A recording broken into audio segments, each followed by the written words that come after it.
Salut la famille, j'espère que vous allez bien. Aujourd'hui, une nouvelle histoire commence. Préparez-vous, parce que celle-ci va vous surprendre. Cette histoire est une œuvre de fiction à but éducatif et moral. Elle est destinée à un public mature. Maltraitée par son oncle méchant et forcée d'abandonner l'école pour vendre des arachides, une jeune orpheline résiliente reste fidèle à un humble prétendant, ignorant qu'il est en réalité un prince milliardaire déguisé, mettant son amour à l'épreuve. Le cœur de Hope battait aussi vite qu'un tambour. Aujourd'hui était le jour du grand quiz à l'école. Elle avait étudié pendant des semaines, lisant ses manuels à la faible lueur d'une lampe à kérosène, longtemps après que tout le monde dans la petite maison se soit endormi. Si elle réussissait, elle pourrait avoir une chance d'obtenir la bourse. Une bourse était son seul ticket de sortie d'une vie de corvée interminable et des paroles acerbes de sa tante. « Grace, es-tu prête ?» appela-t-elle sa demi-sœur, la voix remplie d'excitation. Elle lissa son uniforme scolaire propre mais délavé. La chemise était un peu serrée aux épaules et la jupe un peu courte, mais c'était ce qu'elle avait de mieux. Grace apparut de leur chambre commune, son propre uniforme impeccable et neuf. « Je suis prête, Hope, mais nous devons nous dépêcher. Tu sais, Mama Rose n'aime pas que nous soyons en retard. » Hope saisit son sac d'école usé, qui ne contenait qu'un seul cahier d'exercice et un crayon taillé. C'était tout ce qu'elle possédait pour son éducation. Elle suivit Grace vers l'avant de la maison, ses pas légers d'anticipation. Leur tante, Anti-Rose, se tenait sur le porche. Ses bras étaient croisés sur sa large poitrine et son visage affichait un profond froncement de sourcils. Derrière elle, appuyée contre un pilier, se tenait Joy, la fille d'Anti-Rose. Joy avait un air suffisant sur le visage. Un regard qui signifiait toujours des ennuis pour Hope. « Et où pensez-vous aller ?» La voix d'Anti-Rose était aussi tranchante que du verre brisé. L'humeur joyeuse de Hope s'évanouit comme de la fumée. « Bonjour, tante. Nous allons à l'école. Aujourd'hui, c'est le quiz. » Anti-Rose laissa échapper un rire court et dur. « Un quiz ? As-tu oublié ce que je t'ai dit hier soir ? Tu vas à la ferme. Les mauvaises herbes étouffent mes plants de manioc. » Le cœur de Hope sombra. « Mais tante, j'ai promis au professeur que je serai là. C'est très important. Je peux aller à la ferme dès que je reviens de l'école. Je promets que je finirai tout le travail. » « Tu ne feras rien de tel, trancha Anti-Rose. La ferme passe en premier. Ta sœur Joy a besoin de nourriture pour pouvoir étudier et devenir quelqu'un d'important. Ton éducation peut attendre. » Joy gloussa, un son cruel qui piqua Hope plus que les paroles de sa mère. « Oui, maman. Les mauvaises herbes sont très hautes. Quelqu'un doit faire le sale boulot. » Grace s'avança, l'expression inquiète. « Maman, s'il te plaît. Ce n'est que pour quelques heures. Le quiz est très important pour Hope. »« Toi, tais-toi » cria l'oncle Ben, apparaissant de l'intérieur de la maison. C'était un homme imposant avec un air renfrogné permanent. « Va à l'école avec ta sœur. Hope connaît son devoir. » Hope regarda le visage en colère de son oncle puis celui, froid, de sa tante. Il n'y avait aucune gentillesse là-bas, aucune compréhension. Il ne la voyait pas comme une nièce, mais comme une servante. C'était ainsi depuis que ses parents étaient morts dans un accident de voiture il y a 5 ans. Elle et son jeune frère avaient été envoyés vivre chez leur oncle, le frère cadet de son père. Mais ce n'était pas un foyer.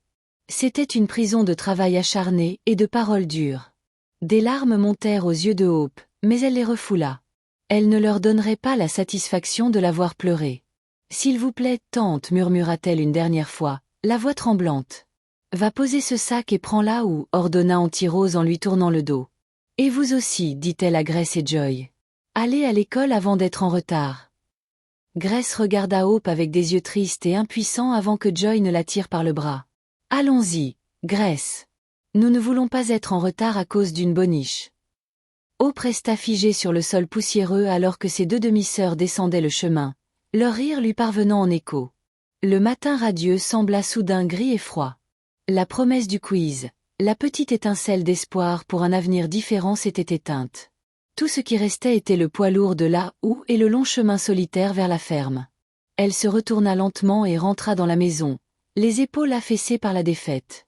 Elle passa devant la petite photo encadrée de ses parents qui trônait sur une étagère poussiéreuse. Leur visage souriant semblait la regarder avec sympathie. « Sois forte, mon enfant » imagina-t-elle sa mère dire. « Ton esprit est plus grand que cette maison. Prenant une profonde inspiration, Hope se rendit à l'arrière de la maison où les outils agricoles étaient rangés. Elle ramassa là où la plus lourde, son manche en bois lisse et usé par l'usage. Elle semblait plus lourde que d'habitude aujourd'hui, comme si elle portait tous ses rêves brisés. Le cœur lourd, elle sortit de la maison et commença la longue marche vers le champ de manioc, laissant son sac d'école derrière elle sur son petit lit. Le chemin était sec et rouge, et le soleil commençait déjà à taper avec la chaleur féroce du matin nigérian. Chaque pas semblait l'éloigner de son avenir. Mais alors même qu'elle marchait, une petite pensée têtue prit racine dans son esprit. Il pouvait l'empêcher d'aller à l'école aujourd'hui, mais il ne pouvait pas l'empêcher de rêver. Elle ferait le travail. Elle le ferait plus vite et mieux que jamais, et demain elle trouverait un moyen de retourner à ses livres. Elle le devait. C'était la seule promesse qu'elle pouvait se faire à elle-même. Le soleil monta plus haut dans le ciel, un cercle blanc brûlant qui semblait peser sur le dos de Hope. Le champ de manioc s'étendait devant elle, une mer de feuilles vertes et de mauvaises herbes épaisses et tenaces. La terre était dure et sèche, marquée de crevasses comme de vieilles cicatrices. Hope balança la houe, la lame métallique mordant le sol avec un bruit sourd. Pan, pan, pan. C'était un rythme de travail forcené, une chanson de sueur et de chagrin. À chaque mauvaise herbe qu'elle arrachait, un souvenir de ses parents refaisait surface. Elle se souvenait de son père, un homme bon au rire profond, qui lui racontait des histoires sous le manguier de leur ancienne concession. Il lui disait toujours, « Hope, ton esprit est un jardin. Plante de bonnes graines de savoir, et tu récolteras un bel avenir. » Sa mère, avec ses mains douces et son sourire chaleureux, lui tressait les cheveux et murmurait, « L'éducation est ta lumière. Ne laisse jamais personne l'éteindre. » Maintenant, leur voix ressemblait à des échos lointains. La seule réalité était le soleil brûlant, la douleur dans ses épaules et les rangées interminables de plants de manioc. Auntie Rose et l'oncle Ben ne parlaient jamais de ses parents. C'était comme s'ils n'avaient jamais existé. Mais pour Hope, ils étaient partout. Dans le bruissement des feuilles, dans la chaleur du soleil, dans le battement même de son propre cœur. Elle travaillait sans s'arrêter. Son esprit était concentré sur une seule chose, finir. Si elle pouvait nettoyer cette section de la ferme, peut-être qu'Auntie Rose n'aurait aucune excuse pour la garder à la maison demain. Cette pensée lui donna un petit regain d'énergie. Elle travailla plus vite, ça ou n'étant plus qu'un mouvement flou, sa respiration saccadée. Vers midi, elle entendit une voix douce l'appeler. Hope. Elle leva les yeux, protégeant son regard du soleil. C'était Grace, tenant une petite bouteille d'eau en plastique. Elle devait être venue pendant sa pause scolaire. « Je t'ai apporté de l'eau, dit Grace, la voix pleine de pitié. Tu dois être si fatiguée. » Hope lâcha ça ou et prit la bouteille avec reconnaissance. L'eau était tiède, mais c'était la chose la plus gentille qui lui soit arrivée de la journée. Elle la but lentement, sentant le liquide apaiser sa gorge sèche. « Comment s'est passé le quiz ?» demanda Hope, essayant de ne pas laisser transparaître sa tristesse. Grace regarda ses chaussures d'école cirées, désormais recouvertes d'une fine couche de poussière rouge. « C'était difficile. Tu as manqué à tout le monde. Le professeur a demandé où tu étais. » Hope ressentit un nouveau pincement de déception. « Qu'est-ce que tu lui as dit ?»« J'ai dit que tu ne te sentais pas bien, marmonna Grace. Je suis désolée, Hope. J'ai essayé de reparler à maman, mais elle et papa, ils sont très en colère aujourd'hui. » Hope hocha la tête, comprenant la peur dans les yeux de sa demi-sœur. Grace n'était pas cruelle comme Joy ou Auntie Rose, mais elle était timide. Elle avait trop peur de tenir tête à leurs parents. Hope ne pouvait pas lui en vouloir. Elle avait vu ce qui arrivait quand quelqu'un désobéissait à l'oncle Ben. Sa colère était comme une tempête, et il valait mieux rester hors de son chemin. « C'est bon, Grace, dit Hope en lui rendant la bouteille vide. Merci pour l'eau. »« J'aimerais pouvoir t'aider, murmura Grace, les yeux s'emplissant de larmes. Ce n'est pas juste. Tu es plus intelligente que nous tous. Tu devrais être à l'école. »« J'y serai, dit Hope d'une voix étonnamment ferme. Elle reprit la houe. Le manche semblait un peu plus léger maintenant. « Je finirai ce travail aujourd'hui, et demain j'irai à l'école. » Grace la regarda avec un mélange d'admiration et d'inquiétude. « Fais attention, Hope.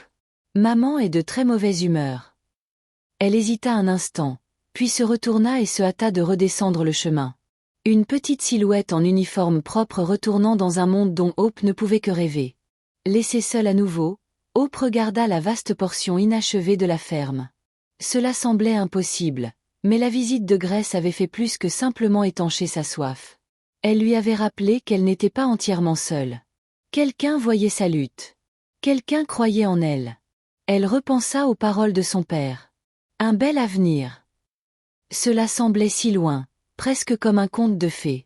Mais alors qu'elle levait là où et la rabattait sur une autre mauvaise herbe tenace, elle ressentit un élan de défi. Les mauvaises herbes étaient comme la cruauté de sa tante, essayant d'étouffer la vie de ses rêves. Mais les plants de manioc étaient comme son espérance. Continuant de pousser, cherchant toujours le soleil, et elle ne les laisserait pas être surmontées. Elle leur dégagerait le chemin, un coup douloureux après l'autre. Les cicatrices sur la terre étaient profondes, mais sa volonté l'était plus encore. Le ciel s'était teinté de nuances d'orange et de violet au moment où Hope termina la dernière rangée du champ de manioc. Chaque muscle de son corps la faisait souffrir, et ses mains étaient à vif et couvertes d'ampoules. Elle rentra lentement à la maison, la lourde ou pesant comme une ancre sur son épaule. Les bruits habituels du soir dans le village, les rires des enfants, les bêlements des chèvres, le bourdonnement lointain d'un générateur, semblaient se moquer de son épuisement. Alors qu'elle s'approchait de la maison, elle entendit des voix provenant du porche. C'étaient Auntie Rose et l'oncle Ben, leurs chaises grinçant alors qu'ils étaient assis à l'air frais du soir. Elle essaya de se glisser discrètement derrière la maison, mais la voix de son oncle l'arrêta. « Alors, la princesse est revenue de ses devoirs royaux, dit-il, le ton dégoulinant de sarcasme. Hope garda les yeux fixés au sol. « Bonsoir, oncle. »« Bonsoir, tante. As-tu fini le travail ?» demanda Auntie Rose, sans même prendre la peine de la regarder. « Oui, tante. J'ai tout fini. »« Bien, » grogna l'oncle Ben. « Maintenant, va préparer le dîner. Tes sœurs ont faim d'avoir étudié toute la journée. » Sans un mot de plus, Hope se rendit dans la petite cuisine sombre à l'arrière de la maison. Il n'y avait aucune gratitude, aucun mot d'éloge pour le travail épuisant qu'elle avait accompli. C'était comme elle s'y attendait. Elle n'était qu'une paire de mains, un outil à utiliser puis à ranger. Alors qu'elle commençait à éplucher les ignames pour. Pendant le dîner, elle entendait encore leur voix dérivée du porche. Ils parlaient d'argent, du coût élevé des nouveaux manuels de Joy et des frais pour ses leçons supplémentaires. « Cette fille doit devenir médecin ou avocate, » disait Auntie Rose. « Nous ne gaspillons pas notre argent pour rien, contrairement à certaines personnes qui pensent que l'école est un terrain de jeu. » Ces mots étaient une pique directe envers Hope. Elle sentit un nœud familier de colère et de tristesse se serrer dans son estomac. Elle finit de préparer le repas en silence, l'esprit tourmenté par des pensées frustrées. Elle leur servit le dîner, puis apporta sa propre petite portion sur la marche arrière, mangeant seule dans l'obscurité grandissante. Plus tard cette nuit-là, longtemps après que la maison soit tombée dans le silence, Hope était allongée sur sa fine natte, fixant le plafond. La douleur dans son corps était un élancement sourd et constant, mais la douleur dans son cœur était plus vive. Elle pensait à la bourse dont Grace avait parlé. C'était une lueur ténue dans un tunnel très sombre. Mais comment pouvait-elle seulement postuler si elle ne pouvait pas aller à l'école? Elle ferma les yeux et vit le visage de sa mère, son sourire plein d'encouragement. L'éducation est ta lumière. Les mots résonnaient dans son esprit. Elle ne pouvait pas les laisser l'éteindre. Elle ne le pouvait tout simplement pas. Soudain, une image flasha dans son esprit. La lisière du champ de manioc où une parcelle de plants d'arachide poussait à l'état sauvage. Son oncle ne s'en occupait jamais, les qualifiant de mauvaises herbes inutiles. Mais Hope savait mieux. Sa mère avait l'habitude de griller des arachides et de les vendre dans de petits cônes de papier au marché. Elle se souvenait de l'odeur riche et noisettée qui remplissait leur petite maison. La chaleur du feu, le cliquetis des pièces dans le sac à main de sa mère. Une idée, petite et fragile au début, commença à germer dans son esprit. Et si elle pouvait faire la même chose? Elle se redressa, son cœur commençant à battre un peu plus vite. Elle pourrait se réveiller tôt avant tout le monde. Elle pourrait aller à la ferme, récolter les arachides et les griller. Elle pourrait les vendre au carrefour du village sur son chemin vers la ferme, ou même au marché le soir. Ce ne serait pas beaucoup d'argent, mais ce serait le sien. Pièce par pièce, elle pourrait économiser pour ses frais de scolarité. Elle pourrait acheter ses propres livres, son propre uniforme. Elle pourrait payer son propre chemin. L'idée était à la fois terrifiante et exaltante. Terrifiante parce qu'elle savait ce qui arriverait si Auntie Rose le découvrait. Elle prendrait l'argent tout comme elle prenait tout le reste. Mais c'était aussi exaltant parce que c'était un plan. C'était un secret. C'était un chemin qu'elle pouvait tracer pour elle-même, loin du contrôle de sa tante et de son oncle. Un petit sourire toucha les lèvres de Hope pour la première fois de la journée. L'odeur des arachides grillés, un souvenir de son passé heureux, sentait soudain comme le futur. Cela sentait l'espoir. Elle se rallongea, les douleurs de son corps oubliées. Son esprit était maintenant occupé par des calculs. Combien d'arachides pouvait-elle récolter en une matinée? Combien pouvait-elle les vendre? Combien de temps faudrait-il pour économiser assez pour les frais d'un trimestre? Les questions étaient nombreuses, mais pour la première fois depuis longtemps, c'étaient des questions sur sa propre vie, ses propres choix. Le sommeil vint enfin, et pour la première fois depuis longtemps, ses rêves n'étaient pas de tristesse, mais de l'odeur riche et prometteuse des arachides grillés. Le premier indice de lumière grise commençait tout juste à apparaître dans le ciel quand Hope se glissa hors de la maison. L'air était frais et humide, et le village dormait encore. Elle se déplaçait silencieusement, ses pieds nus ne faisant aucun bruit sur le chemin poussiéreux menant à la ferme. Son cœur battait la chamade avec un mélange de peur et d'excitation. C'était sa mission secrète, le début de son combat pour son avenir. Elle atteignit la parcelle de plants d'arachides à la lisière de la ferme et se mit rapidement au travail. Elle arracha soigneusement les plants du sol, secouant la terre des grappes de noix. Elle travaillait avec un sentiment d'urgence, ses yeux se tournant constamment vers le chemin, craignant que quelqu'un ne la voie. Elle remplit son petit sac jusqu'à ce qu'il soit pesant, puis se dépêcha de retourner à la maison. Derrière la cuisine, dans un petit coin caché, elle alluma un minuscule feu avec des brindilles sèches. Elle lava les arachides et les plaça dans une vieille poêle noircie. Alors que les noix commençaient à griller, un arôme familier et délicieux remplit l'air, la transportant vers son enfance. C'était l'odeur de l'amour de sa mère, d'une époque où sa vie était remplie de chaleur et de sécurité. Un moment, elle ferma les yeux et laissa le souvenir l'envahir, renforçant sa résolution. Quand les arachides furent parfaitement grillés, d'un brun doré et parfumé, elle les laissa refroidir puis les emballa dans de petits cônes de papier qu'elle avait fabriqués à partir d'un vieux journal. Ses mains tremblaient légèrement alors qu'elle disposait les cônes sur un petit plateau cabossé. C'était le moment. Elle devait le faire au moment parfait. Elle fit ses corvées matinales en toute hâte, allant chercher de l'eau au puits et balayant la concession. Dès qu'Anti-Rose et l'oncle Ben furent occupés par leur propre routine matinale, Hope prit son plateau et sa houe. Elle leur dit qu'elle allait à la ferme pour vérifier les ignames, une excuse plausible qu'ils acceptèrent d'un geste dédaigneux. Elle marcha vers le carrefour du village, le cœur battant comme un oiseau piégé. Et si personne ne les achetait? Et si les gens se moquaient d'elle? Elle prit une grande inspiration et se rappela pourquoi elle faisait cela. C'était pour son éducation. C'était pour son avenir. Au carrefour, quelques personnes étaient déjà rassemblées, attendant le premier bus d'info de la journée. Hope se tenait nerveusement sur le côté, sa voix n'étant qu'un murmure alors qu'elle appelait « Arachides à vendre !»« Arachides fraîchement grillés !» Au début, personne ne semblait la remarquer. Un groupe d'hommes se disputait bruyamment à propos de politique, et des femmes bavardaient. Hope sentit son courage commencer à faiblir. C'était peut-être une idée stupide. Juste au moment où elle était sur le point d'abandonner, une femme au visage aimable avec un bébé attaché dans le dos s'approcha d'elle. « Combien pour un cône, ma chère ?» demanda-t-elle avec un sourire chaleureux. « 50 Naira, maman, répondit Hope, la voix tremblant légèrement. « Elles sentent délicieux, dit la femme en lui tendant un billet de 50 Naira froissé. « Donne-m'en 2. » Les mains de Hope tremblaient alors qu'elle prenait l'argent et donnait 2 cônes d'arachide à la femme. C'était sa première vente. Le billet de 50 Naira semblait chaud et puissant dans sa main. C'était plus que de l'argent. C'était la preuve qu'elle pouvait le faire. Au fur et à mesure que la matinée passait, plus de gens s'arrêtèrent pour acheter ces arachides. Un chauffeur de bus acheta 5 cônes pour ses passagers. Un groupe d'écoliers mit son argent de poche en commun pour en partager un. Au moment où le soleil fut haut dans le ciel, son plateau était vide. Elle compta la petite collection de billets et de pièces.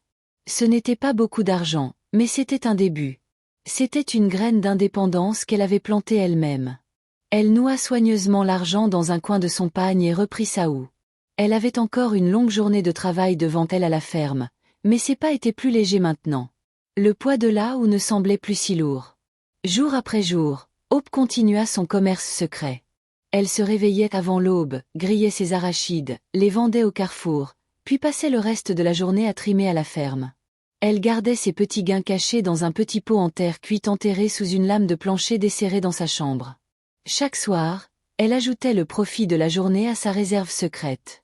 Un rituel silencieux qui la remplissait d'un sentiment de détermination. Un après-midi, alors qu'elle remballait son plateau au marché, un jeune homme qui était devenu son client le plus régulier s'approcha d'elle. Il travaillait sur le chantier de construction voisin, et son visage et ses vêtements étaient généralement tachés de poussière de ciment, mais ses yeux étaient toujours aimables. « Tu as encore tout vendu aujourd'hui, la fille aux arachides, dit-il avec un sourire amical. Son nom était David. Hope lui rendit son sourire. « Oui, Dieu merci. »« Tu travailles très dur, dit-il, le regard sérieux. Chaque jour je te vois ici, et j'entends dire que tu travailles aussi à la ferme de ta famille. » Hope sentit une rougeur lui monter au cou. Personne n'avait jamais reconnu son travail acharné auparavant. « Je le dois, dit-elle doucement. « Je comprends, dit David en hochant la tête. Moi aussi je travaille dur.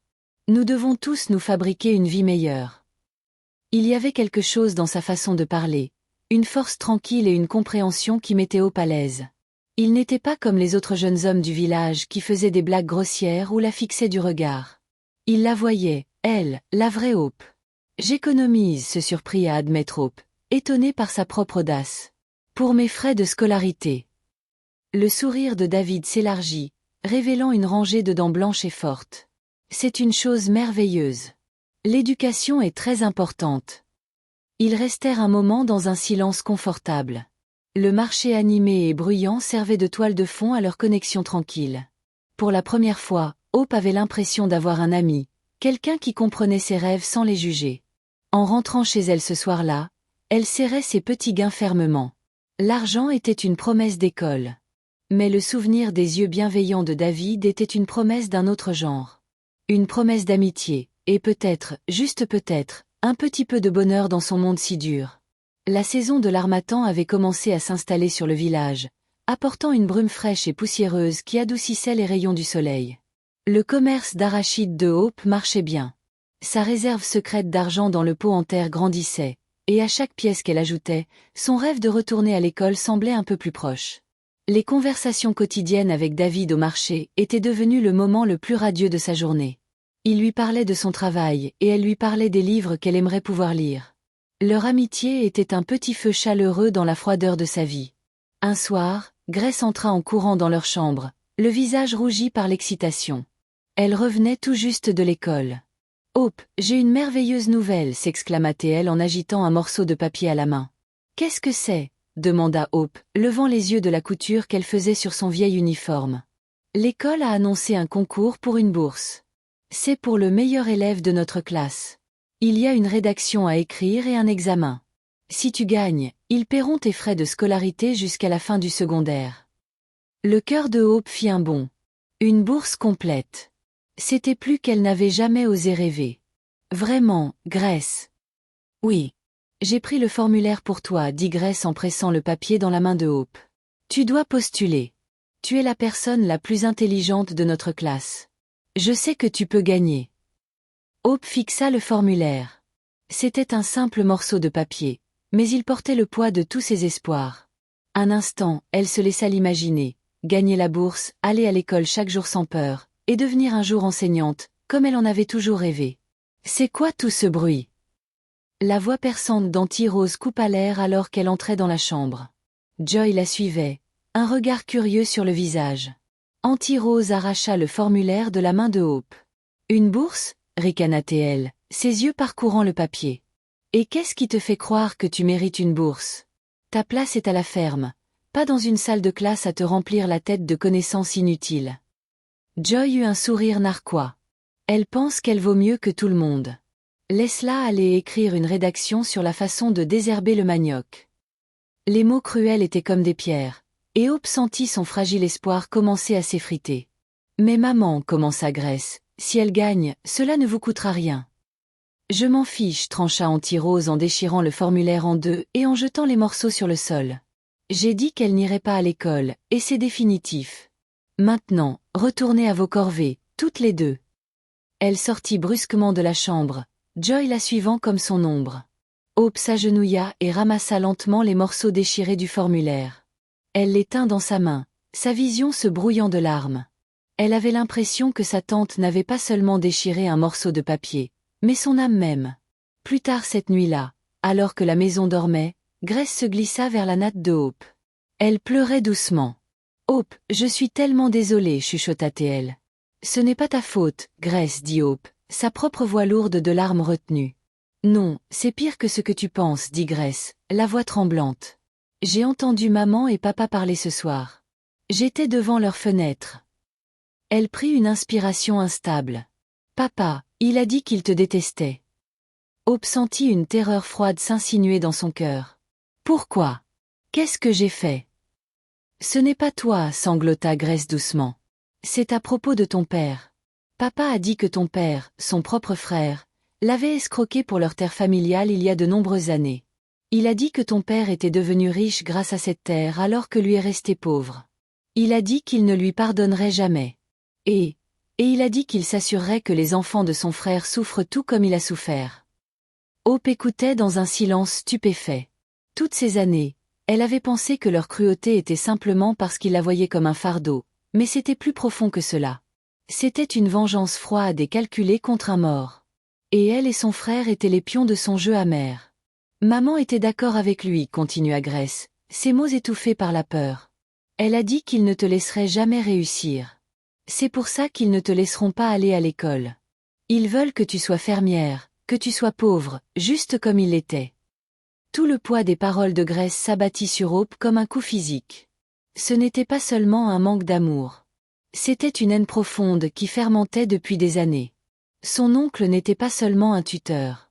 Il était son ennemi. La maison n'était pas seulement une prison.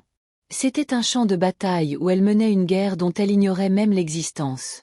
Elle resta allongée sur sa natte pendant longtemps après que Grace soit retournée dans son propre lit, les morceaux déchirés du formulaire de bourse serrés dans sa main. La connaissance de la trahison de son oncle était une pierre lourde dans sa poitrine. Maintenant, elle comprenait. Il ne changerait jamais. Il ne lui montrerait jamais de gentillesse. Si elle voulait un avenir, elle ne pouvait pas seulement l'espérer. Elle devrait se battre pour l'obtenir avec toute la force qu'elle possédait. Son petit commerce d'arachides n'était plus seulement un moyen de payer l'école. C'était sa seule arme dans une guerre silencieuse et désespérée pour sa propre vie. La nouvelle du conflit foncier pesait lourdement sur l'esprit de Hope, mais elle ne le brisa pas. Au contraire, cela durcit sa résolution. Elle travaillait à la ferme avec une fureur tranquille et vendait ses arachides avec un nouveau sentiment d'urgence. Le petit pot en terre cuite sous le plancher devint sa banque secrète. Son symbole de défi contre l'héritage amer de son oncle. Son amitié avec David s'approfondit. Il était la seule personne qui pouvait parler. Le seul qui la voyait comme autre chose que la servante de sa famille. Un après-midi étouffant, une voiture noire et élégante, comme le village n'en avait jamais vu, s'arrêta devant la maison de l'oncle Ben. La poussière soulevée retomba sur les chèvres et les poulets qui s'éparpillèrent avec effroi. Un homme en costume chic sortit, suivi d'une femme élégamment vêtue. Auntie Rose et l'oncle Ben se précipitèrent hors de la maison, leurs visages mêlant confusion et crainte révérencieuse. « Bon après-midi », dit l'homme d'une voix posée et cultivée. Nous sommes ici au nom du prince Édouard du royaume voisin. Il demande la main d'une jeune demoiselle de cette maison en mariage. Les yeux d'Auntie Rose s'agrandirent. Un prince. Elle et l'oncle Ben échangèrent un regard rapide et cupide. C'était l'opportunité d'une vie. Une jeune demoiselle? Demanda Auntie Rose, sa voix devenant soudainement douce comme le miel. Laquelle de nos filles le prince cherche-t-il? La femme sourit. Le prince l'a vue au marché. Une ravissante jeune fille vendant des arachides. Il a été très séduit par sa grâce et son humilité. Hope était à l'arrière de la maison en train de laver du linge quand elle entendit l'agitation. Elle jeta un coup d'œil au coin du mur juste à temps pour voir les visiteurs. Une sensation de froid l'envahit. Elle était la seule fille de cette maison qui vendait des arachides au marché. Avant qu'elle ne puisse réaliser ce qui se passait, Auntie Rose accourut vers l'arrière, son visage affichant un masque de fausse sollicitude. « Hope, ma chérie, tu as l'air si fatiguée. Va dans ta chambre et repose-toi. Je vais finir la lessive. » Hope était stupéfaite. Sa tante n'avait jamais proposé de faire ses corvées auparavant. Confuse, elle fit ce qu'on lui disait, se retirant dans la petite chambre sans fenêtre qu'elle partageait avec ses sœurs. De l'intérieur, elle entendait la voix étouffée de sa tante. « Joy, Joy, viens ici tout de suite », appela Anti-Rose. « Mets ta plus belle robe, celle que tu as empruntée à ta cousine, et nettoie cette saleté sur ton visage. Ton avenir est arrivé. » Le cœur de Hope sombra lorsqu'elle comprit. Ils allaient faire passer Joy pour la fille que le prince avait vue. La cruauté de la chose était à couper le souffle. Il ne suffisait pas de lui refuser une éducation. Ils essayaient maintenant de lui voler son avenir, sa chance d'une vie différente. À travers une fissure de la porte en bois, Hope regarda Joy émerger, portant une robe aux couleurs vives qui était trop serrée pour elle. Son visage était récuré, et elle essayait de marcher avec une grâce qu'elle ne possédait pas. Anti-Rose s'empressait autour d'elle, la poussant vers le porche où les visiteurs attendaient. « Voici notre fille », annonça fièrement Anti-Rose, présentant Joy en grande pompe. « Celle qui nous aide au marché. Une fille très travailleuse et obéissante. » Joy fit une révérence maladroite, manquant de trébucher sur ses propres pieds. Elle adressa un large sourire artificiel aux visiteurs. « Je suis honorée de vous rencontrer », dit-elle, sa voix paraissant au perché et étrange. La famille du prince parut confuse. La femme élégante se pencha vers son mari et lui chuchota quelque chose. L'homme s'éclaircit la gorge. « Êtes-vous certain que c'est la fille qui vend des arachides ?» demanda-t-il, regardant tour à tour la robe colorée de Joy et ses mains douces et sans callosité. La jeune fille que le prince a décrite était plus simple dans sa tenue, et elle dégageait une dignité tranquille. L'oncle Ben s'avança, bombant le torse. « Bien sûr, c'est elle, notre Joy. Parfois elle s'habille simplement pour le marché, vous savez, pour ne pas attirer d'attention indésirable. C'est une fille très modeste. » Hope s'appuya contre la porte, son corps tremblant d'un mélange de colère et d'humiliation. Il vendait un mensonge, et elle était le prix qu'ils étaient prêts à payer. Elle se sentait piégée, invisible, comme si sa propre vie était troquée juste devant elle, et elle était impuissante pour l'arrêter. La grande voiture dehors et les discussions sur un prince ressemblaient à une scène de rêve. Mais pour Hope, cela tournait rapidement en un autre cauchemar. Grace se tenait dans l'encadrement de la pièce principale, le cœur battant dans sa poitrine. Elle avait regardé toute la mascarade se dérouler, l'estomac noué par la honte et la colère. Elle voyait la confusion sur les visages des visiteurs royaux et l'espoir cupide et désespéré dans les yeux de ses parents. Elle voyait Joy se pavaner et poser, si impatiente de revendiquer une vie qui n'était pas la sienne. Et elle pensait à Hope cachée dans la pièce du fond, son esprit en train d'être écrasé une fois de plus. Quelque chose en Grace se brisa. Pendant des années, elle avait été silencieuse, obéissante et craintive. Elle avait observé la cruauté de ses parents sans rien dire, trop effrayée par leur colère. Mais c'était différent. Il ne s'agissait pas seulement de corvée ou d'un quiz manqué. Il s'agissait d'une vie, d'un avenir en train d'être volé. Prenant une inspiration profonde et tremblante, elle entra dans la pièce. « Maman, papa », dit-elle, sa voix petite mais claire. « Ce n'est pas bien. » Tous les regards se tournèrent vers elle. Le visage d'Anti-Rose s'assombrit de fureur. « Que as-tu dit ? Retourne dans ta chambre. » « Non, » dit Grace, son courage grandissant à chaque mot. Elle se tourna vers les visiteurs. « S'il vous plaît, monsieur, madame, il y a eu une erreur. Voici ma sœur, Joy. Mais ce n'est pas la fille que votre prince a vue au marché. » La pièce tomba dans un silence de choc. Le visage de Joy devint pâle et son faux sourire chancela. L'oncle Ben fit un pas menaçant vers Grace, le visage comme un nuage d'orage. « Grace, espèce de sotte. Quelles absurdités racontes-tu là ?» grogna-t-il. Mais Grace ne recula pas. Elle regarda directement la femme élégante. « La fille qui vend des arachides est mon autre sœur. Mes parents l'ont cachée dans la pièce du fond. Ils essaient de vous tromper. » Les yeux de la femme élégante se plissèrent. Elle regarda le visage sincère de Grace, puis celui, coupable, de Joy, et enfin les visages furieux d'Anti-Rose et de l'oncle Ben. La vérité s'installa dans la pièce, froide et indéniable. « Est-ce vrai ? » demanda l'homme, sa voix basse et dangereuse. L'oncle Ben bafouilla. « Non, non, ce n'est qu'une enfant. Elle ne sait pas ce qu'elle dit. » Mais il était trop tard. La femme se leva, sa posture royale exhalant la déception et le dégoût. « Je vois. On nous avait prévenu de la traîtrise de certaines familles, mais je ne m'attendais pas à la voir si clairement. Nous ne participerons pas à cette tromperie. » Elle se tourna vers son mari. « Partons. Le prince sera très déçu, Mais il vaut mieux qu'ils sachent la vérité maintenant. Sans un mot de plus, les visiteurs royaux sortirent de la maison, laissant derrière eux un silence épais et lourd. Dès que le bruit du moteur de leur voiture s'estompa, l'oncle Ben se tourna vers Grace.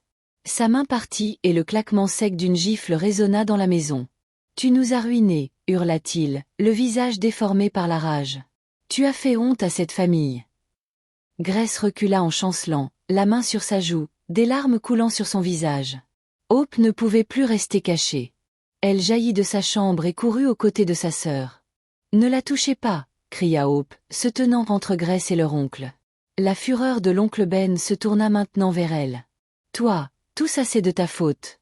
Toi et ta maudite chance. » Il leva la main pour la frapper, mais ses yeux étaient si pleins de haine que Hope ne tressaillit pas. Elle se contenta de lui rendre son regard, le cœur rempli d'un étrange calme froid. « Sors de ma maison » hurla-t-il, la voix tremblante de rage. « J'en ai assez de toi. Emballe tes affaires et pars. Je ne veux plus jamais voir ton visage dans cette maison. » Anti-Rose hocha la tête en signe d'accord, ses yeux brillants de malice. « Oui, pars. Va-t'en trouver ton propre chemin dans le monde puisque tu te crois si maligne. On verra jusqu'où tes formulaires de bourse et tes arachides te mèneront. » La menace était réelle cette fois. La finalité dans sa voix était glaçante. Hope tenait la main de sa sœur, son esprit tournant à toute allure. Elle avait été poussée au bord du gouffre, et maintenant il semblait qu'elle était sur le point d'être jetée dans le vide. L'effondrement du mensonge avait mené à l'effondrement de sa vie dans cette maison. Elle n'avait nulle part où aller, mais elle savait qu'elle ne pouvait pas rester. La maison était d'un calme étouffant après la tempête de colère de son oncle. Grace était dans leur chambre, ses sanglots étouffés par son oreiller. Joy boudait sur le porche, ses rêves de devenir princesse brisés. Anti-Rose et l'oncle Ben étaient assis dans la pièce principale, parlant à voix basse et furieuse. Hope se déplaçait dans la maison comme un fantôme, le cœur comme une pierre lourde et froide dans sa poitrine. « Sors de ma maison !» Les mots résonnaient dans son esprit. C'était une menace qu'elle avait déjà entendue, mais cette fois c'était différent. Cette fois, cela semblait définitif. Elle devait partir. Mais où irait-elle? Une petite lueur d'espoir s'alluma en elle. Son argent. L'argent de son commerce d'arachides. Ce n'était pas beaucoup, mais c'était assez pour prendre un billet de bus vers une ville voisine. Peut-être louer une petite chambre pour une semaine le temps de comprendre quoi faire. C'était sa seule bouée de sauvetage. Elle attendit d'être sûre que personne ne regardait, puis, le cœur battant, elle se glissa dans sa chambre. La lame du plancher où elle avait caché son pot en terre était desserrée, exactement comme elle l'avait laissé. Ses mains tremblaient alors qu'elle soulevait la planche. L'espace en dessous était vide. Un instant, elle resta simplement à fixer le vide, son esprit refusant de comprendre. Le pot en terre avait disparu. Ses économies, chaque billet de 50 néras qu'elle avait gagné, chaque pièce qu'elle avait soigneusement comptée et cachée. Tout était parti. Une vague de nausée l'envahit. Elle plongea frénétiquement ses doigts dans la terre, espérant que le pot avait juste été repoussé sur le côté. Mais il n'y avait rien, seulement de la terre froide et dure. Elle savait avec une certitude écœurante qu'il avait pris. Anti-Rose. Hope se leva, une colère froide et dure remplaçant la peur et le désespoir. C'était plus que de la cruauté. C'était un vol. Sa tante n'avait pas seulement volé son argent, elle avait volé sa dernière chance de s'échapper, son dernier lambeau d'espoir. Elle sortit de la pièce et entra directement dans le salon où sa tante et son oncle étaient assis. Elle se tint devant eux, son petit corps tremblant, non pas de peur, mais d'une rage si profonde qu'elle brûlait ses larmes. « Où est mon argent ?» demanda-t-elle, sa voix basse et tremblante. Anti-Rose leva les yeux, un air d'innocence feinte sur le visage. « De quel argent parles-tu ?»« L'argent dans mon pot en terre. L'argent que j'ai gagné en vendant des arachides. Vous l'avez pris. » Ce n'était pas une question, c'était une affirmation. Sa tante laissa échapper un rire cruel. « Ton argent. Tu vis sous mon toit. Tu manges ma nourriture et tu as l'audace de parler de ton argent. Tout l'argent que tu gagnes appartient à cette famille. Il m'appartient. Tu es une voleur, chuchota Hope, les mots ayant un goût de poison dans sa bouche. L'oncle Ben se leva brusquement. « Comment oses-tu parler à ta tante de cette façon? Petite rate ingrate. » Il leva la main comme pour la frapper à nouveau. Mais cette fois, Hope ne se recroquevilla pas. Elle resta ferme, ses yeux brillant d'un feu qu'il n'avait jamais vu auparavant. « Vous pouvez me battre, dit-elle, sa voix résonnant d'une force qu'elle ne savait pas posséder. Vous pouvez me mettre à la porte, mais vous ne pourrez pas me briser. Vous m'avez tout pris, mes parents, mon éducation, mon argent, mais vous ne prendrez pas mon esprit. » Elle regarda tour à tour le visage choqué de son oncle et celui, suffisant, de sa tante. Elle vit les années de haine, la jalousie profonde, l'avidité sans fond, et elle sut à ce moment-là qu'il ne restait plus rien pour elle ici. Il n'y avait ni amour, ni sécurité, ni avenir. « Je m'en vais, dit-elle, sa voix claire et assurée désormais. Vous n'avez pas besoin de me mettre dehors. Je m'en vais de moi-même. » Elle tourna le dos à ce qui avait été son seul foyer pendant 5 longues années. Elle retourna dans sa chambre, mais pas pour faire ses bagages. Il n'y avait rien à emporter. Sa tante avait déjà tout pris. Elle passa devant la photo de ses parents, le cœur serré par un adieu silencieux. Puis elle sortit par la porte arrière et s'enfonça dans l'obscurité envahissante de la nuit. Elle ne savait pas où elle allait. Elle n'avait pas d'argent, pas de plan, personne vers qui se tourner. Tout ce qu'elle possédait était la colère brûlante dans son cœur et la liberté désespérée et terrifiante de n'avoir absolument plus rien à perdre. La goutte d'eau avait fait déborder le vase, et elle dérivait maintenant dans une tempête de sa propre création. La nuit était aussi sombre qu'une tombe scellée. Il n'y avait ni lune, ni étoile, seulement une épaisse couverture de nuages qui pesait lourd et bas sur le village.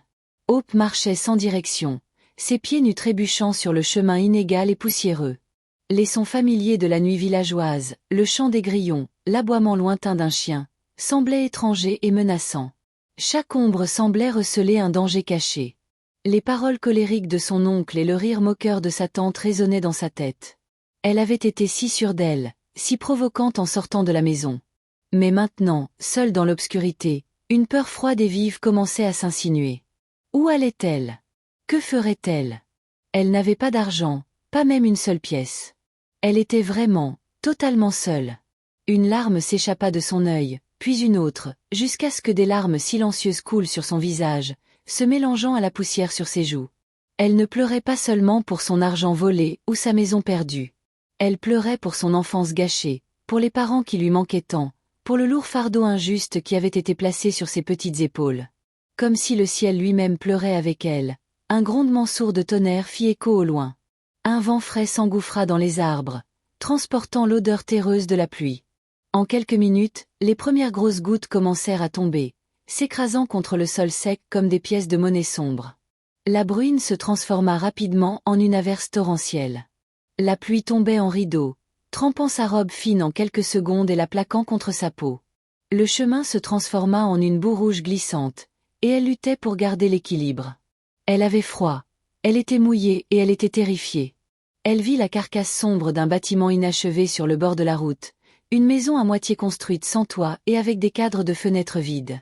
C'était un endroit désolé et solitaire, mais il offrait le seul abri contre la tempête implacable.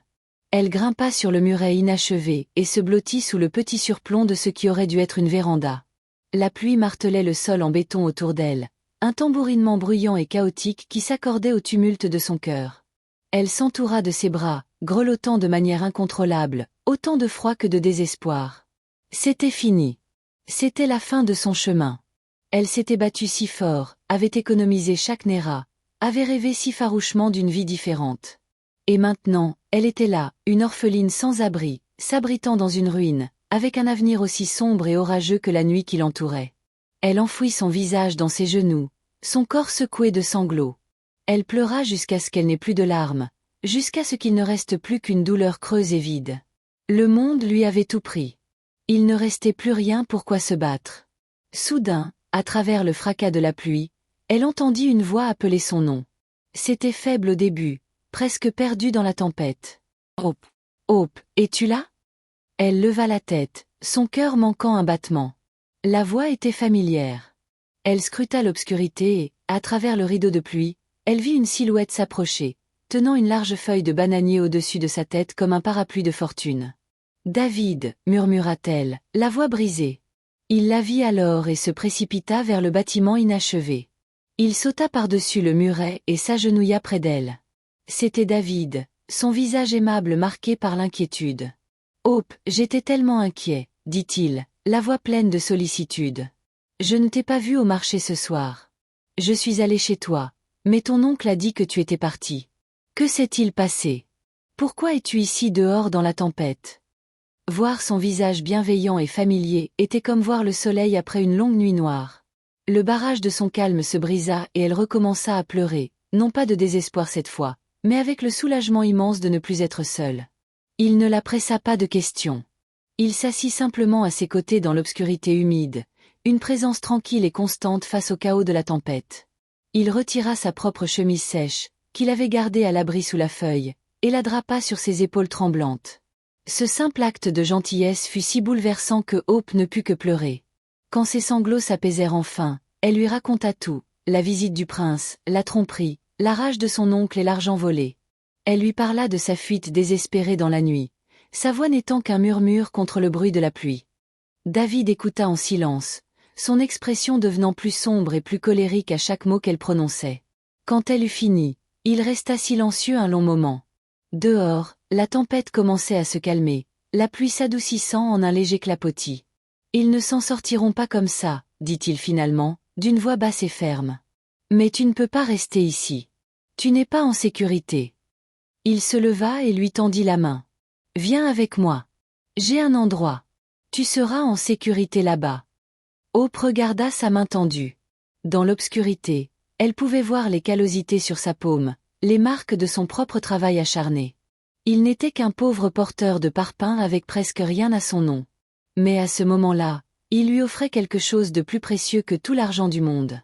La sécurité, la gentillesse et un endroit où appartenir. Sans hésitation, elle prit sa main.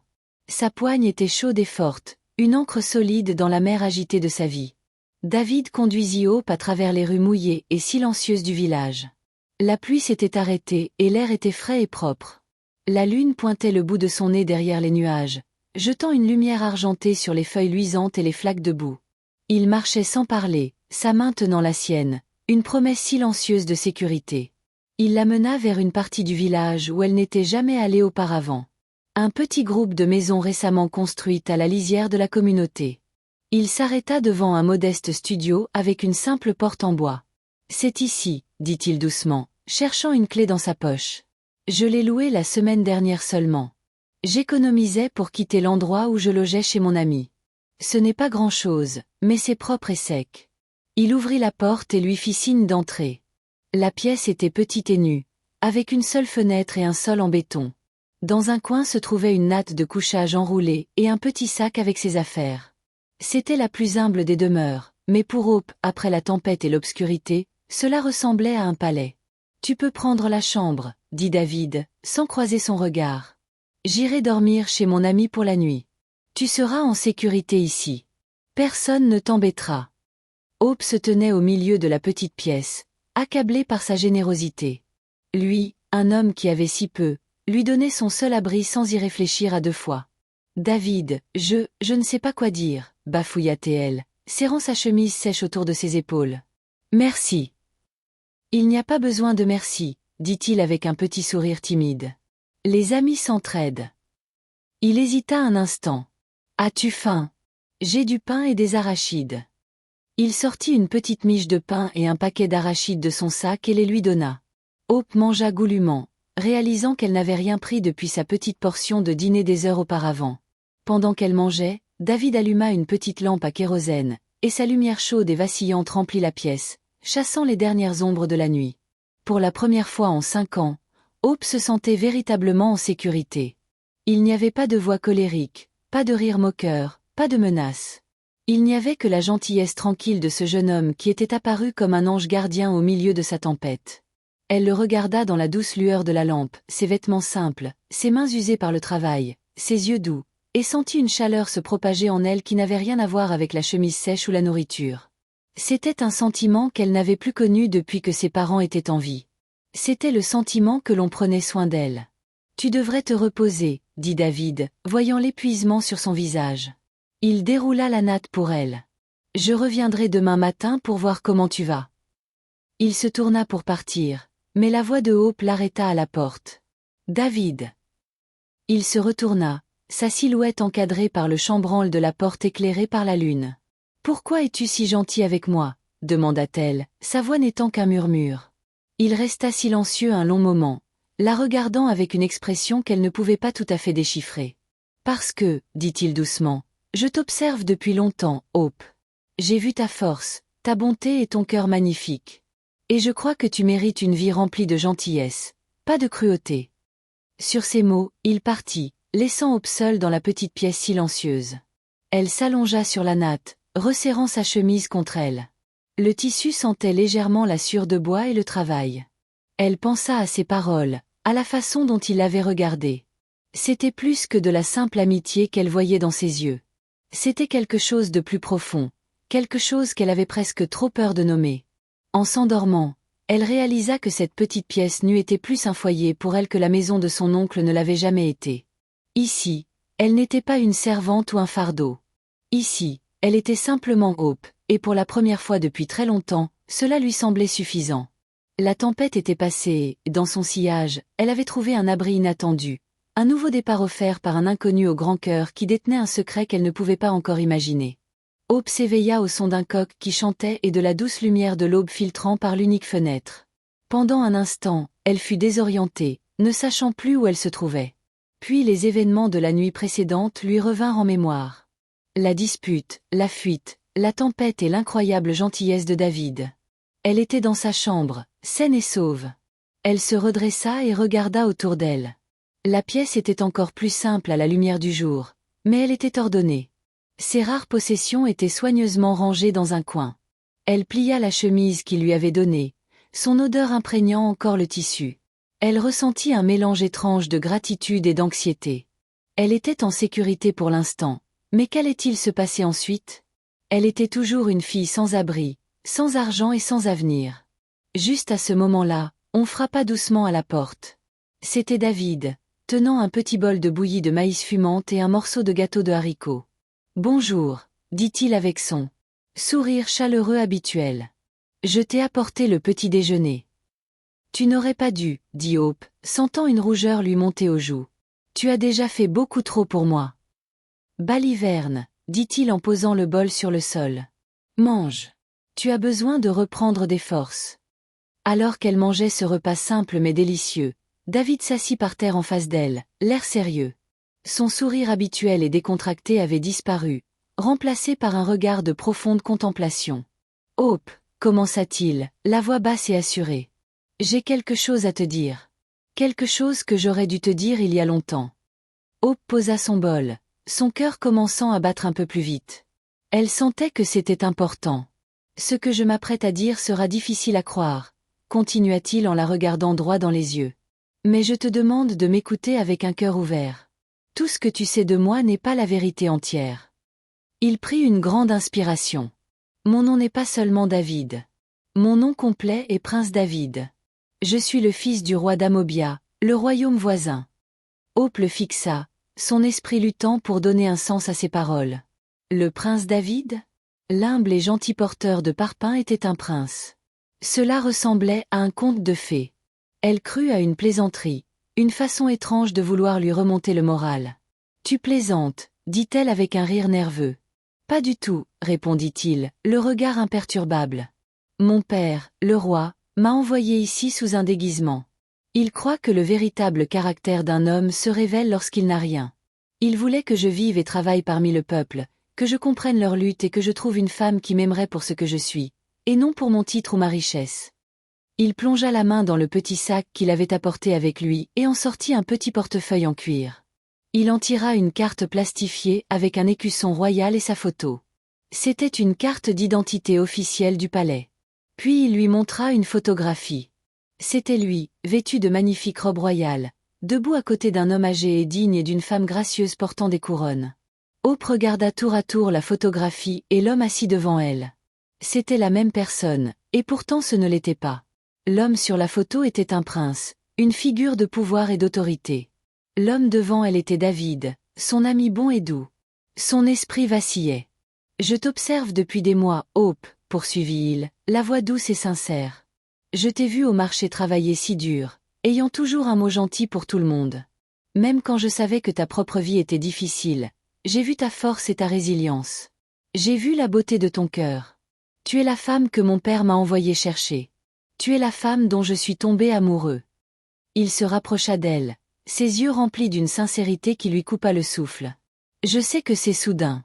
Je sais que ta vie est en plein bouleversement en ce moment. Mais je te le demande, Hope. Veux-tu être ma femme?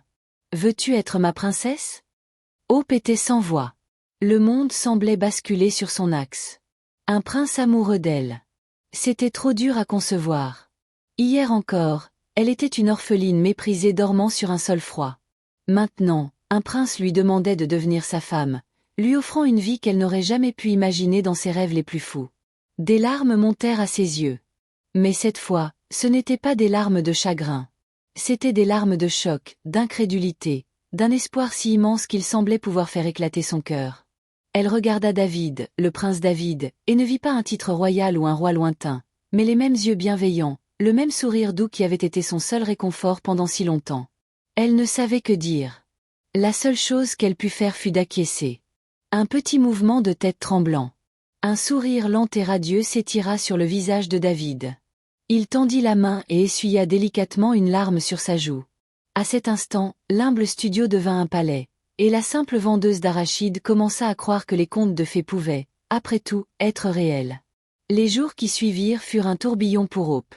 Le prince David la traitait avec un respect et une douceur qu'elle n'avait jamais connus. Il insistait pour qu'elle se repose pendant qu'il faisait les préparatifs. Il lui apporta de nouveaux vêtements, simples mais beaux, et s'assura qu'elle mangeait à sa faim. Il passait des heures à discuter, et Hope se surprit à s'ouvrir à lui d'une manière qu'elle n'avait jamais expérimentée avec personne d'autre. Elle lui parla de ses rêves de devenir enseignante et il l'écouta avec un intérêt sincère, lui promettant qu'en tant que son épouse, elle pourrait accomplir tout ce qu'elle entreprendrait. Une semaine après ces révélations, David lui annonça que le moment était venu. « Ma famille arrive, dit-il, les yeux pétillants d'excitation. Ils viennent demander formellement ta main en mariage. »« Ici ?» demanda Hope, regardant autour de la petite pièce. David rit. « Non, mon amour. Ils iront chez ton oncle. C'est la procédure correcte. Nous devons suivre la tradition. » Hope sentit un nœud d'anxiété se serrer dans son estomac. « Mais David, tu as entendu ce que mon oncle a dit. Il me déteste. Il n'acceptera jamais. »« Laisse ton oncle s'occuper de moi, » dit David d'une voix ferme. « Il est temps pour lui de faire face aux conséquences de ses actes. » Le jour convenu, le village fut plongé dans un état d'excitation sans précédent. Un convoi de 5 SUV noirs étincelants, du genre de ceux qu'on ne voit que dans les films, descendit lentement la route principale du village, leur surface polie reflétant le soleil du matin. Les villageois sortirent de leur maison, pointant du doigt et chuchotant avec stupéfaction. Qui étaient ces visiteurs importants? Où allaient-ils? Le convoi ne s'arrêta pas à la concession du chef comme prévu. Au lieu de cela, il continua sur le chemin poussiéreux et s'immobilisa directement devant la petite et modeste maison de l'oncle Ben. L'oncle Ben, Auntie Rose et Joy étaient assis sur le porche, ressassant encore leur colère et leur déception de la semaine précédente. Lorsqu'ils virent les voitures magnifiques, leurs bras leur en tombèrent. « Ce doit être la famille du prince Édouard, » siffla Auntie Rose, bondissant sur ses pieds. « Ils sont revenus, Joy. Va mettre ta belle robe vite. » L'oncle Ben bomba le torse, un sourire cupide s'étalant sur son visage. Il lissa sa chemise usée, s'apprêtant à accueillir sa belle famille royale. Mais la personne qui sortit de la voiture de tête n'était pas le prince Édouard. C'était David. Il n'était plus l'humble porteur de blocs aux vêtements poussiéreux. Il était vêtu d'un agbada flottant brodé du bleu le plus riche, avec un chapeau royal perlé sur la tête. Il se déplaçait avec un air d'autorité tranquille et une confiance à couper le souffle. Derrière lui, un homme d'apparence royale et une femme magnifiquement vêtue émergèrent, le roi et la reine d'Amobia. Ils étaient suivis d'une procession de chefs et d'anciens, tous vêtus de tenues tout aussi impressionnantes. L'oncle Ben, Auntie Rose et Joy fixèrent la scène dans un silence stupéfait. Leurs esprits ne pouvaient concilier l'image devant eux avec le pauvre ouvrier qu'ils avaient congédié si facilement. David, le garçon qui achetait des arachides au marché, était un prince. C'était impossible. Les villageois qui avaient suivi le convoi se rassemblèrent à une distance respectueuse, leurs murmures se transformant en un bourdonnement sonore de choc et d'excitation. David monta calmement les marches du porche, ses yeux rencontrant ceux de son oncle. Il n'y avait aucune colère dans son regard, seulement une autorité froide et inébranlable. Bonjour, oncle Ben, dit-il, sa voix claire et posée. J'ai amené ma famille. Nous sommes venus pour une affaire très importante.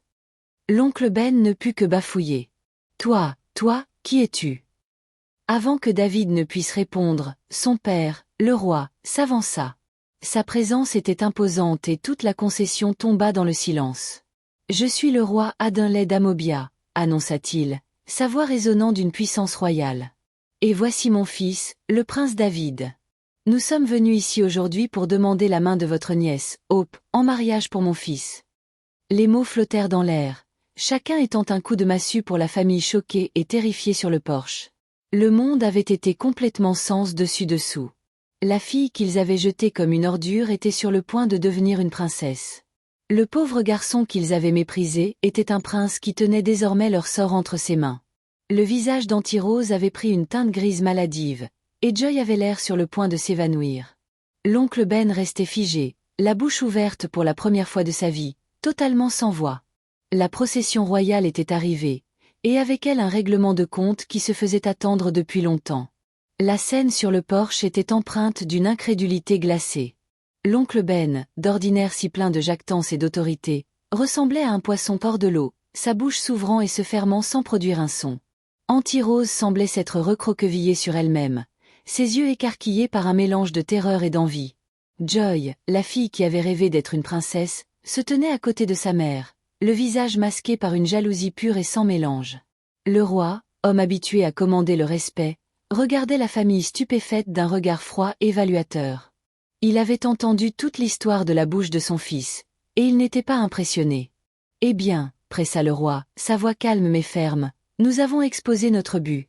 Nous sommes venus demander la main de la jeune femme connue sous le nom de Hope. » L'oncle Ben trouva enfin sa voix, bien que ce ne fût qu'un murmure faible et tremblant. « Hope.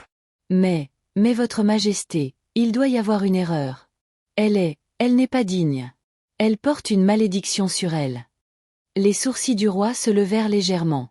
Une malédiction? Et de quelle malédiction s'agirait-il? Serait-ce son père? Son père a décrété qu'elle ne devait pas se marier, bafouilla l'oncle Ben, s'accrochant à ce vieux mensonge comme un homme qui se noie. Elle doit rester dans cette maison pour porter des enfants pour notre nom de famille. Un sourire lent et dangereux effleura les lèvres du roi. Est-ce vraiment ainsi?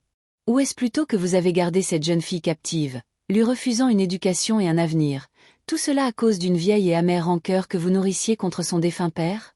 Un différend foncier, je crois. Toute couleur déserta le visage de l'oncle Ben. Il était démasqué. Le roi savait tout.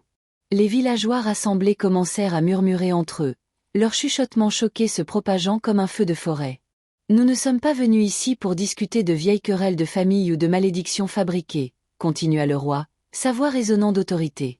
Nous sommes venus suivre la tradition, et la tradition dicte que nous vous demandions sa main en tant que tuteur. Mais ne vous y trompez pas, le choix final lui appartient. À ce moment, une autre voiture du convoi, une élégante berline argentée, s'approcha. Une servante du palais ouvrit la porte et Hope en sortit. La transformation était stupéfiante. Elle n'était plus la fille à la robe délavée et aux pieds poussiéreux. Elle portait une robe magnifique d'un tissu doux et fluide qui miroitait au soleil. Ses cheveux étaient coiffés en une cascade élégante de tresses, et des bijoux délicats ornaient son cou et ses poignets. Elle était radieuse, magnifique, une véritable princesse. Mais alors qu'elle marchait vers le porche, ses yeux n'étaient pas remplis de triomphe, mais d'une sagesse calme et triste. Elle passa devant les villageois stupéfaits, devant ses parents terrifiés, et se tint aux côtés du prince David. Il lui prit la main et lui sourit, un regard de pur amour dans les yeux. Le roi se tourna vers elle. « Ma chère, dit-il d'une voix plus douce. Mon fils nous a tout raconté sur vous. Il vous a choisi et nous, sa famille, vous accueillons à bras ouverts. Nous sommes venus demander votre main en mariage. Quelle est votre réponse? » C'était le moment, l'aboutissement de toute sa souffrance, de tout son espoir. Tout le village regardait. Ses parents cruels se tenaient devant elle, leur sort dépendant désormais de sa parole. Elle regarda David, qui lui serra la main pour la rassurer. Elle regarda Grace, debout à la lisière de la foule, des larmes de joie coulant sur son visage. Puis elle regarda l'oncle Ben, Anti-Rose et Joy, qui la fixaient avec une peur non dissimulée. Le pouvoir. Pour la première fois de sa vie, Elle avait le pouvoir. Le pouvoir de dire oui et d'entrer dans une nouvelle vie. Et le pouvoir de se venger de toutes ces années de douleur. Le silence dans la concession était si épais qu'on pouvait le sentir. Chaque regard était posé sur Hope. Son oncle, qui détenait autrefois un pouvoir absolu sur sa vie, se tenait devant elle, brisé. Anti-Rose était pâle et muette. Joy regardait avec un mélange de haine et de désespoir. Hope sentit le poids de toutes ces années de mauvais traitements. Une partie d'elle voulait les voir souffrir. Elle pourrait dire non, dire qu'il n'était plus sa famille. Mais elle regarda David. Ses yeux n'étaient pas remplis de vengeance, mais d'un amour constant. Il ne lui demandait pas de les punir. Il lui demandait simplement d'être sa femme. Elle regarda Grace, sa seule véritable alliée. Et à ce moment-là, Hope comprit quelque chose de profond. La vraie force n'est pas dans la vengeance, mais dans la capacité à s'élever au-dessus de la douleur. La vraie royauté n'est pas le pouvoir sur les autres, mais la grâce et la compassion. Elle se tourna vers le roi, la voix claire et forte. « Votre Majesté, je suis honorée. J'accepte la proposition de votre fils. » Une acclamation s'éleva de la foule. Le roi sourit largement. Le prince David rayonnait. La cérémonie formelle commença. Les anciens d'Amobia présentèrent les cadeaux traditionnels, igname, vin de palme et pagne. Comme le voulait la tradition, l'oncle Ben dut les accepter. Il le fit les mains tremblantes et les yeux baissés, un homme humilié, dépouillé de sa fausse fierté. Quand vint le moment pour Hope de donner le vin de palme à son époux choisi, elle prit la coupe et se dirigea d'abord vers son oncle. Elle s'agenouilla devant lui comme l'exigeait la coutume. « Papa, dit-elle avec respect. Voici l'homme que j'ai choisi. » L'oncle Ben ne put croiser son regard. Il hocha simplement la tête. Elle alla ensuite vers Anti-Rose, qui tressaillit à son approche. Hope s'agenouilla de nouveau. « Maman, je vous présente votre gendre. » Ces mots formels, prononcés avec une telle dignité, étaient une punition plus grande que n'importe quelle colère. Enfin, elle marcha vers le prince David. Elle s'agenouilla devant lui et lui présenta la coupe. « Mon mari, dit-elle doucement. Bois. » Il prit la coupe, but, et la lui rendit. Elle but à son tour, scellant leur union. Alors qu'il l'aidait à se relever, la foule éclata en célébration. David conduisit doucement sa femme vers un siège d'honneur aux côtés de ses parents. En s'asseyant, Hope ressentit le véritable poids de la couronne. Ce n'était pas le poids de l'or, mais celui d'une nouvelle responsabilité.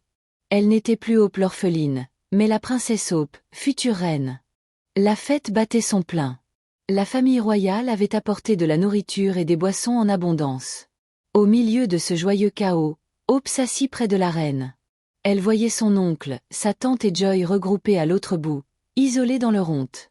Malgré tout, un élan de pitié remua son cœur. Ils étaient toujours sa famille. La reine posa une main douce sur son bras. « Ils vous ont blessé profondément, mon enfant, dit-elle. Il est compréhensible que votre cœur soit lourd. » « Je ne sais pas ce que je ressens, » confia Hope. « Une partie de moi est en colère, mais une autre a de la peine pour eux. »« C'est la marque d'une vraie reine, » dit la reine avec un sourire. « Un cœur capable de compassion même pour ceux qui l'ont lésé. Mais le choix vous appartient. » Plus tard, alors que le soleil se couchait, l'oncle Ben, Anti-Rose et Joy s'approchèrent des sièges royaux. À la stupéfaction de tous, ils s'agenouillèrent. « Princesse Hope, » commença l'oncle Ben d'une voix brisée. « Nous sommes venus demander votre pardon. » Anti-Rose pleurait ouvertement. « Nous avons été méchants avec toi. Nous étions aveuglés par l'avidité. S'il te plaît, trouve la force de nous pardonner. » Hope regarda ces trois personnes. Elle ne les voyait plus comme les tyrans de son enfance, mais comme des gens petits et brisés. Elle se souvint des nuits de faim et des insultes. La colère était là, comme un charbon ardent. Mais elle se souvint de la bonté de David et des paroles de ses parents. L'amour est toujours plus fort que la haine.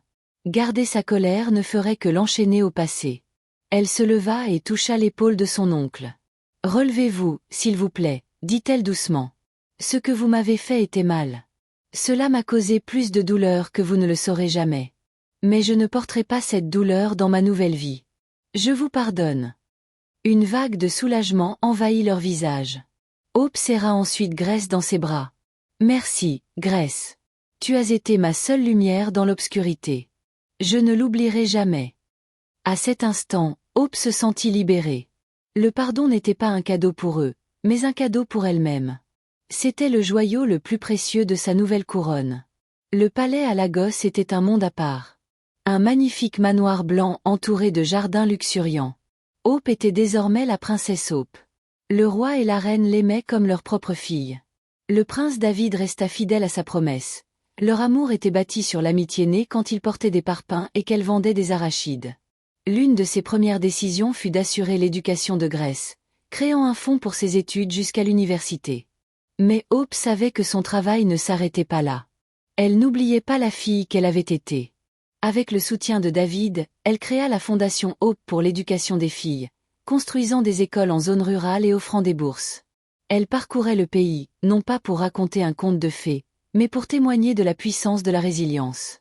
Elle ne coupa jamais les ponts avec son ancienne famille, envoyant régulièrement de l'argent pour leur confort, tout en gardant une distance respectueuse. Joy, après une période de jalousie, finit par lui demander de l'aide pour lancer un petit commerce, ce que Hope accepta de financer. Des années plus tard, Hope marchait dans les jardins du palais avec David. Leurs 2 enfants jouaient près d'une fontaine. Soudain, un arôme familier de noix flotta dans l'air. Un chef grillait des arachides. Cette odeur la transporta instantanément en arrière, vers le petit feu derrière la maison de son oncle et le plateau cabossé qui contenait tous ses rêves. David passa son bras autour de sa taille. « À quoi penses-tu, mon amour ?» Hope appuya sa tête contre son épaule. « Je me souvenais de la façon dont tout a commencé, » dit-elle avec gratitude. Sa vie était plus belle qu'elle ne l'avait imaginé. Sa véritable richesse n'était pas dans sa couronne ou son palais, mais dans la force trouvée au milieu des ténèbres, dans la bonté qu'on lui avait témoignée, et dans le pardon qui l'avait rendu libre. Son passé avait été planté dans une terre ingrate, mais de lui avait fleuri un avenir magnifique.